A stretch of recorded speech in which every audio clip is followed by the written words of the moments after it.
Leadership isn't just changing, it's evolving in ways we're only just beginning to imagine. And women, we're not playing this game anymore.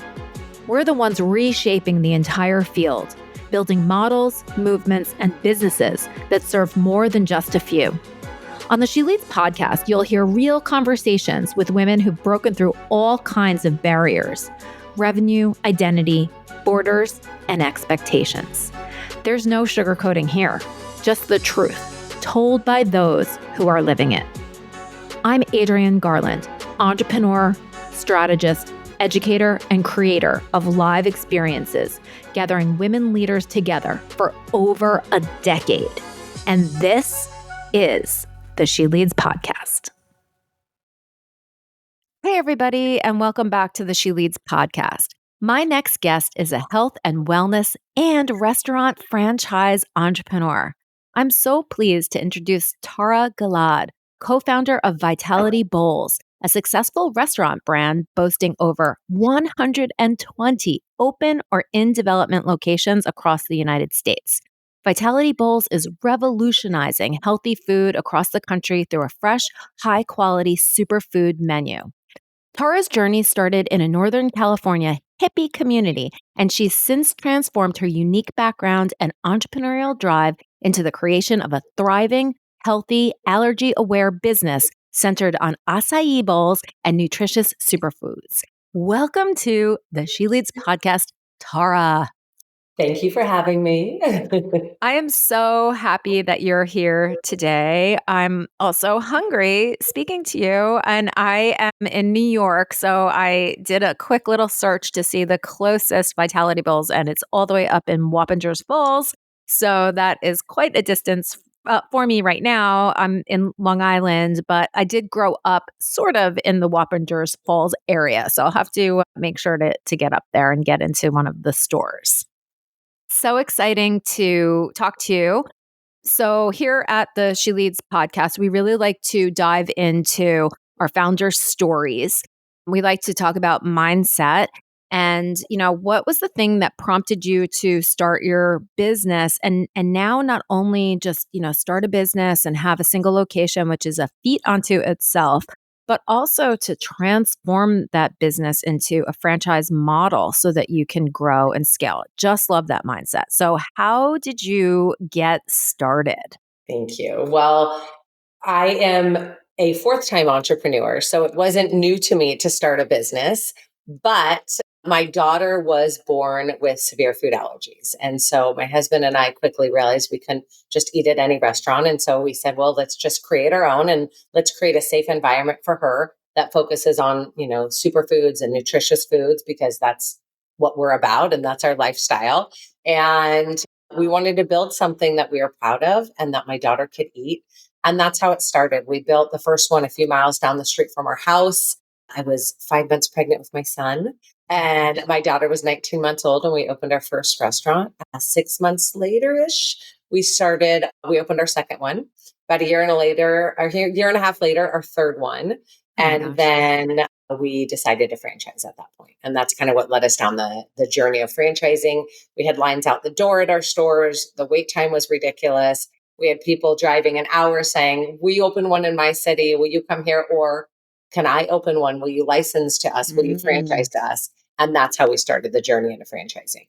Amazing. I want to dive into that a lot more because franchising is such an incredible business model that obviously helps you, the person that started the business, but also the franchisee, so that they can also grow a business that has a lot of support behind it. It's a really great way into entrepreneurship. But you mentioned something, and I'm going to wind it back. So you said that you have started multiple businesses in the past. When did that journey start for you? And what were some of the lessons that you learned through growing and selling or facing challenges with some of those other businesses? Yeah, I started my first business really early. I want to say it was like maybe 25, 26, and, in Silicon Valley, and just, thought I could do anything. I Yes. have this weird thing that I don't have fear and I'm not afraid.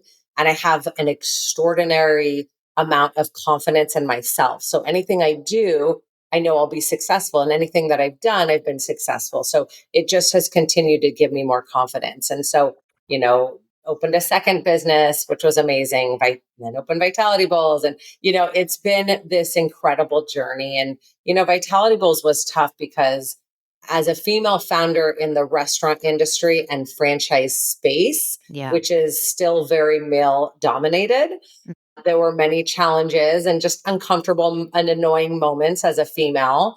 And, overall, though, it's been an incredible journey to like build a brand, and one that's not only growing, but, it's rooted in purpose, right? We did this for our daughter. And so Yeah. that why is always there. And now we get to serve other communities and bring healthy foods to all communities across the country. And it's so satisfying. It's so rewarding. And anybody with, allergies or intolerances or preferences, we can cater to them. So being an entrepreneur is just ingrained in me. I Mhm. don't know that I would do anything else. I couldn't imagine doing anything else. And I would just say, to a lot of women that are held back from wanting to start their own business, don't let fear prevent you. I think, that's what holds a lot of people or a lot of women back in general, is they Yeah. lack the confidence and the fear. And I think if you can get through that, women can do anything. Like, we are I so totally agree capable with and so you. smart. But We are so unfortunately, smart. yeah, Yeah. so smart. And unfortunately, insecurities and fear typically hold us back. But I would just recommend all women build a strong network of mentors and build that support system. And don't be afraid. Yeah.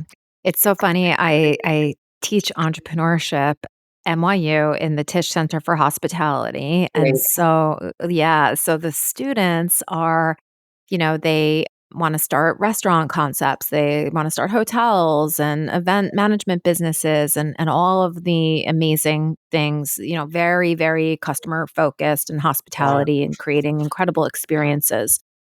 And so, this is something that we talk about every single day. What makes for a successful company? And there's the numbers part of it and, the business model and all of it. But what we focus on a lot is everything that you just said. It is the confidence. It is not letting fear stop you from trying, right?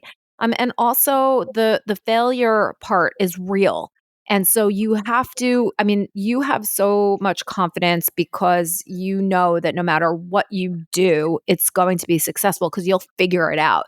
That doesn't mean that every step that you take is, paved in gold, I'm sure.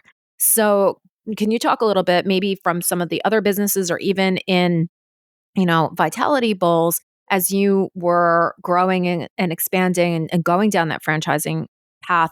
What are some of the challenges that you faced and how did you overcome them? Yeah. I mean, I think everybody overcomes challenges and everybody's going to have challenges. There's no path that is paved in gold, like you said. It just doesn't happen.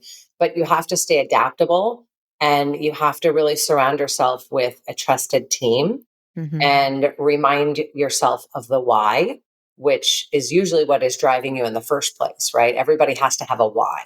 And at the end of the day, we started Vitality Bowls, for example, for our daughter, and we wanted to provide clean, nutritious food for her and then those in our community. And so, we encountered a ton of challenges, and being a working mom and juggling the responsibilities of scaling a business while raising young kids and trying to prioritize personal time for myself, that has been the biggest challenge, right? But Yeah. really who you surround yourself with and finding the right team, but also staying focused on your why and your goal.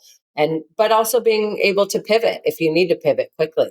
But it's not easy, right? Yeah. It's not easy to be an entrepreneur. It's not easy to start your own business, but there are definitely pros and cons.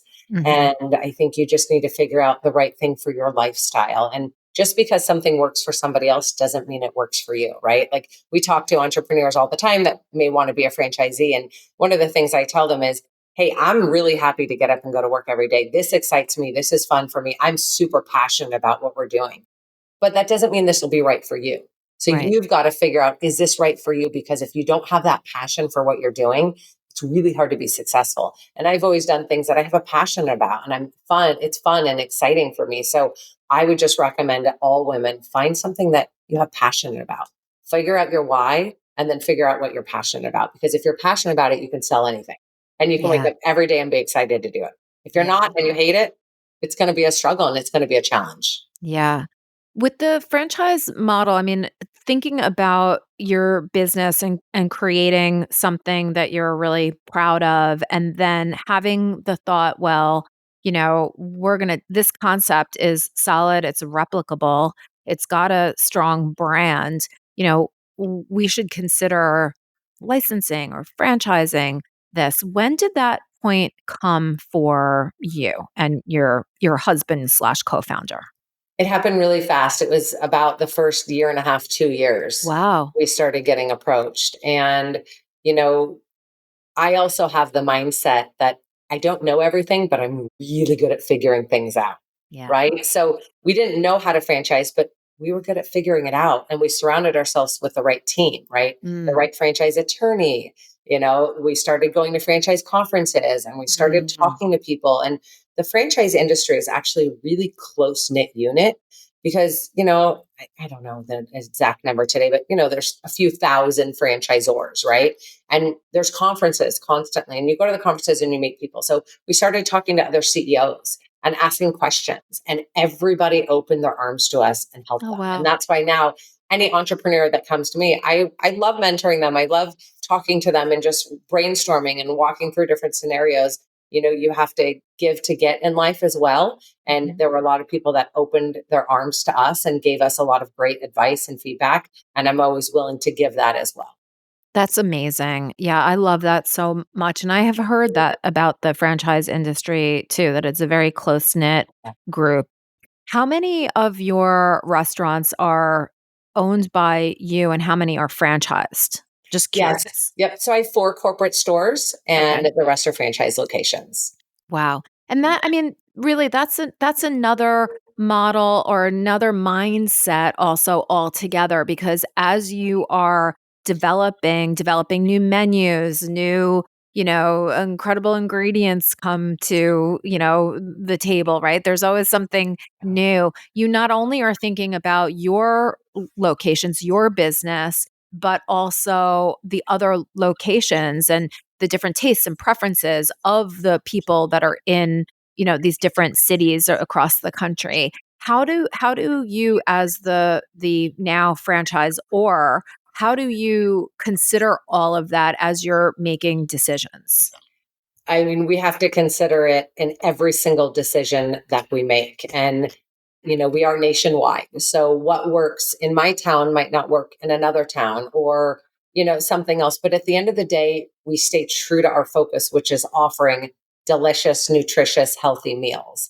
And so all communities like that, right? Everybody loves delicious food that's healthy, right? Yep. So we are able to go into different markets and it works for us, right? And then, we have a team and everything that we do, we get together as a team, we brainstorm before we make any decisions. Everyone gathers as much information as we can so that we can all analyze that data together and make the best decision. And I just try to lead with vision. And I just try to lead with trust, and clarity, especially in an industry that's so deeply personal, like health Mhm. and wellness, Yeah. but involving my team in every decision and involving our franchisees in our decisions and gathering information from them and what they want. And that's really what guides us as well, because at the end of the day, we want to make sure that every franchisee is successful and every franchisee in every location across the country is successful. So it's a heavy weight that we have on our shoulders, Yeah. making sure that all of our entrepreneurs are successful. And so every day we just try to do the absolute best we can for each of them. I love that. So let's almost take a look at the business from the franchisee's perspective, right? Or someone who's a prospective franchisee. What do you think? Because that is somebody that is clearly entrepreneurial in their thinking, yet well, number one, they probably see great potential, right, in your business. But what makes for a really good franchisee? Because the women that are listening to this podcast, they are entrepreneurs, they're growing their business, they might even be thinking to themselves, I've got a really good concept here, maybe I want to franchise. But how do you attract the best franchisees to your business and what makes for characteristics that are, like a stellar franchisee? Yeah. So everybody asks me what makes a franchisee successful. And at the end of the day, I go back to two words: it's passion and personality. You have to Mm, have the personality to be able to run a business, right? And what does that mean? That means grit, grind, hard work, managing, leading, managing your back end and your front end of the business. It's being able to multitask and do everything. So you have to have that personality that is also like, I'm going to do anything to make sure my business is successful, right? And that might mean some days you're putting in long hours. That might mean sacrificing time with family, right? Whatever that might mean to get your business going.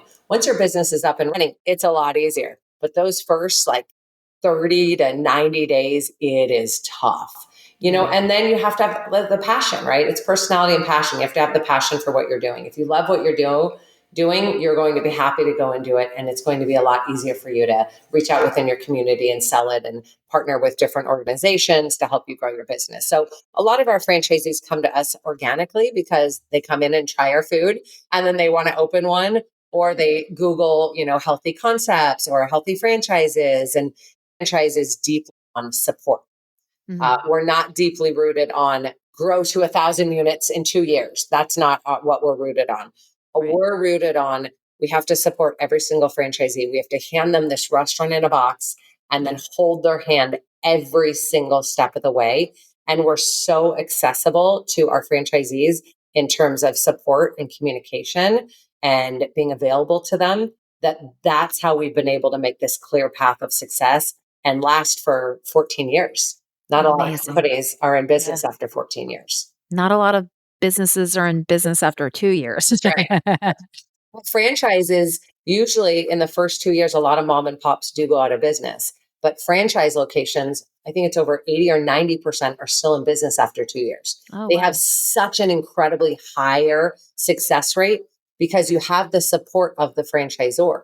You Yeah. also have a proven concept, right? Right. But having the support of a franchisor is huge. And, our franchisees, they really have to focus on what's within their four walls, right? But we're doing all the marketing, the graphics, the distribution, the logistics, negotiating contracts, doing the R&D, hosting the website, the app, all the technology, the loyalty program, you name it. We're doing all of that for them to where they can run their business in their store. So you have a lot more support when you join a franchise system. Yeah, it's amazing. I really think it's such an interesting way into entrepreneurship for someone that, they see something, they fall in love with something. Yeah. It's a way for them to be in business with, a huge team behind them that you wouldn't get if you were just opening your own restaurant or, concept on your own.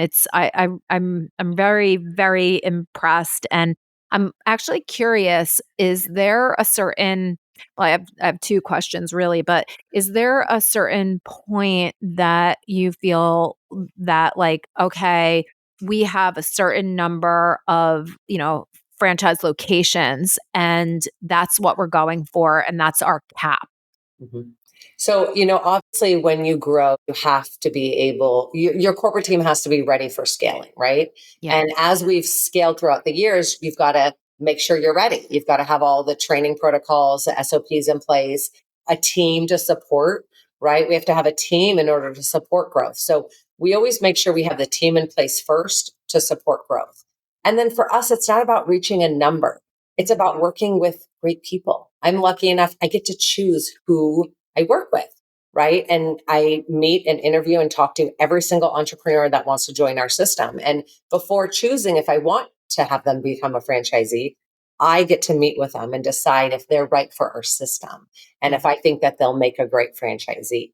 And so, that's the beauty about joining a franchise too, is there's a vetting period, right? Yeah. And we're vetting the right person. We're vetting the right candidate. Right, it's about a fit because you Yeah. as a franchisee, you also don't want to be joining something that isn't a fit for you, your style, your the way that you operate, right? That's right. So it's great. It's an interview. Yeah. Yeah. And we try to be super transparent as to what Yeah. it's like to own a Vitality Bowls. Yeah. And we have to make sure, does this work for you? We don't want to fool or mislead anybody, right? Because then they're going to come in and it's not going to work. So Yeah. it's about full transparency. And so, if any of your listeners are looking for a franchise, they really need to make sure that they feel like they're getting that transparency. And for a franchise that is focused on support Mhm. and not just growing in numbers. There's a lot of franchisors that it is about a number. For Yeah. us, it's about growing with the right people in the right communities. There's a lot of communities too. We run the data, and sure, we could approve this franchisee because they're amazing. I don't know that their small town could support it. Yeah. There's some towns that there's like, 5,000 people in the town. And I'm like, oh, I don't know. We don't want you to fail. And, while I hate Right. turning away great franchisees, at the end of the day, I don't want anybody to fail. So Yeah. again, it's about the right fit. And sometimes location comes into that as well. Oh, I can imagine. I mean, location is probably one of the key success Absolutely. factors. It has to be. Yeah, the traffic that is going by. Actually wondering, do you have plans for international growth? Oh, well, we have discussed many times. We have looked into it. I think right now we just want to support our franchisees here in the United States and continue to grow to more communities. We have a lot of locations still in development. We want to get those open. We want to support those franchisees. And then potentially we can look at expanding internationally. I love that. And I guess I'm thinking too, like that is your growth plan for the future for yourself personally as a business owner, and also somebody who clearly, likes to set high goals for herself. Do you have any personal goals for, expand, or that's another business, or developing your personal brand, or writing a book, or anything like that? Let's mention that. So I just wrote two books, one for my daughter and one for my son. And they're just cute little kids' books. And, that was really rewarding. I actually gave it to both of them for Christmas, this last Christmas. Oh my So god. I felt good about that. And that was something that I had in my mind that I wanted to do for a really long time. And I just never had the time. And finally, I took some time on a weekend and I powered through, each book maybe a month, but they're cute and they're fun. And, it's for my kids and hopefully they appreciate that. So, as I go through life, there's things like that that might come up. And my personal goal is to just make more time for myself because I haven't always done that. And I Mhm. want to make time to do things that I really do enjoy. And I've really made an effort to take time to do things to spend with my friends, go hiking. I Yeah. love to do puzzles, which I know sounds weird, but I take time to do my puzzles. And, so if things come up in the future that I think will make me happy, I'm going to choose to do it. I love that. And I mean, I think that's especially important too, because you are in the health and wellness industry. And so, I think sometimes in the pursuit of, introducing all of these amazing things into the market, you end up burning yourself out. And that's in direct opposition to what it is that, is fundamental to who you are and what you believe in. So I think that's another critical success factor. If you are going to be in any type of wellness, venture at all, you also definitely need to sort of live in that space and walk that talk, because otherwise it's in opposition, right? That's right. And, I am a better mom. I'm a better wife. I'm a better leader. I'm a better businesswoman when I take care of myself.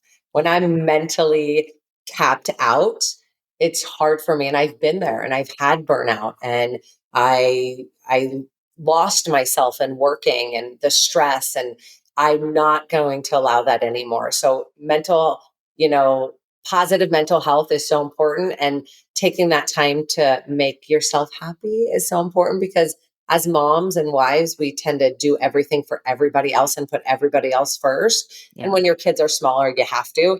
I'm also at a different phase in my life. My kids are 13 and 15, so they're a lot more independent.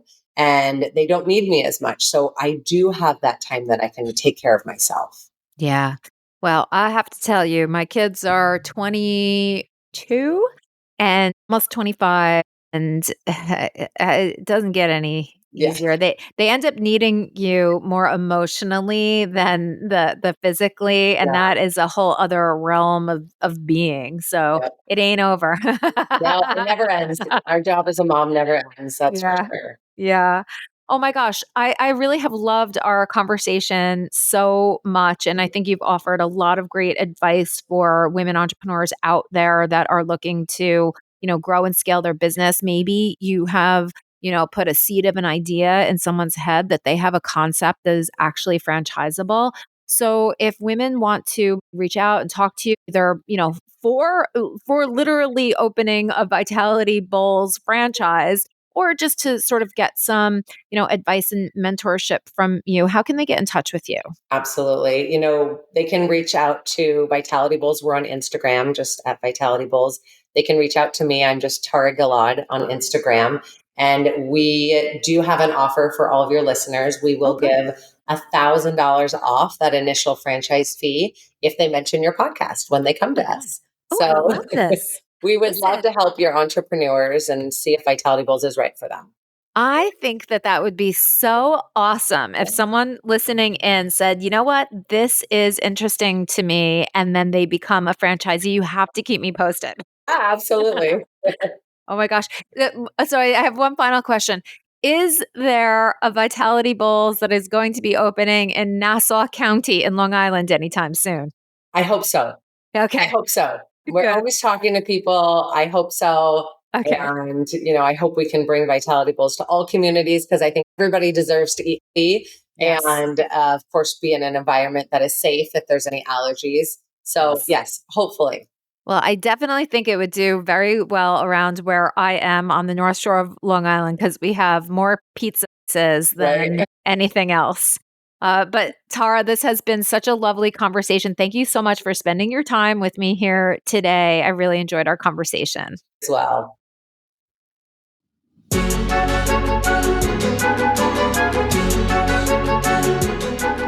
If this conversation moved you, inspired you, or made you think differently, please take a moment to leave a 5-star rating and review.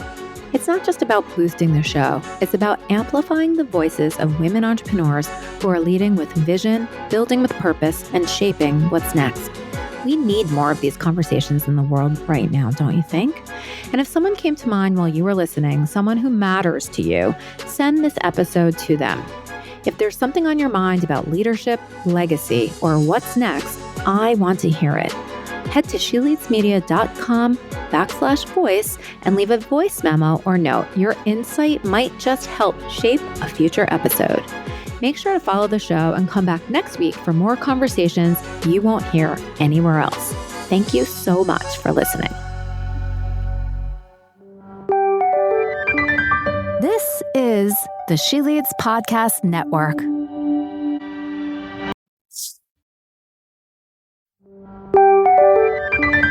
This is the She Leads Podcast Network.